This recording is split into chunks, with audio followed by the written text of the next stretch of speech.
Usa ni siya nag-talent ganina o binaghana na ay awa nga isdang gidaladala, buhi to or patay na. Patay na, no? Kay against animal acts. So, dili man tong animal. Patay na dito, sir.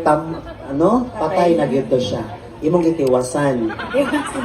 Okay, so, murag na-enjoy din siya sa iyang pagka-candidate karon. Na-enjoy wala? Enjoy ra jud, sir. Katong ganina nailaking ni style nung familiar na ko to. Kinsa to? Si Brian Patria, akong bana. Imo na itong bana. Yes. Sige nga. Murag niingon ra ba to ganina no nga. Sa iyang introduction niingon siya nga sa kadako sa kalibutan useless. Useless ang gadapos. Dayon, sa to'y sumpay? Kung ang imong mabana, imo rang silingan. Kasi silingan ra jud, mister. Silingan. No, silingan ni mo si Brian. Si Brian. Pero kung ano to siya. Istorya Oo, ito. kay daghan mang makarelate. Wow, so daghan day mga nag-inunungay ra dire.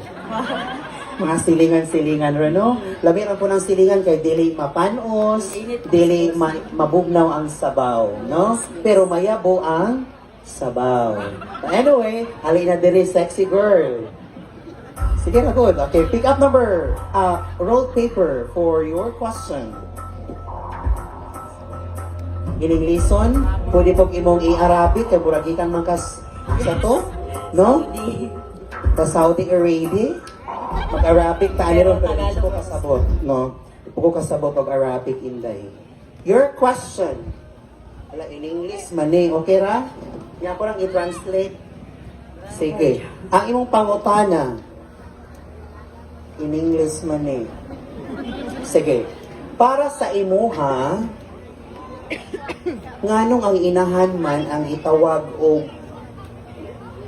ilaw ng tahanan. Again, para sa imuha nganong itawag man ang inahan o ilaw ng tahanan, dili man haligi ng tahanan, nganong ilaw man gyud unsa may naaana. Maraming salamat, sir, sa iyong napakagandang katanungan. Para sa akin, bakit nga ba ang ina ang tinatawag na ilaw ng tahanan? Dahil ang ina ang nagsisilbing gabay sa mga anak at asawa. Nagpapaliwanag sa tahanan sa pamamagitan ng pag-aaruga, pag-aalaga at pagmamahal sa pamilya. Tulad ng liwanag, ang isang ina ay nagdadala ng pag-asa at positibong enerhiya sa loob ng tahanan. Ang ina ang nagsisilbing inspirasyon sa bawat membro ng pamilya. Maraming salamat. Sa ato pa, sa mubo nga istorya, walay balyo ang mga bana. Ihurot na niya tanan. Congratulations, number 2, Thank you, Hot sir. Mama. Luwi kay mga bana, wala dyan na mention. Bantay gani, mag-away dyan ang paghuman.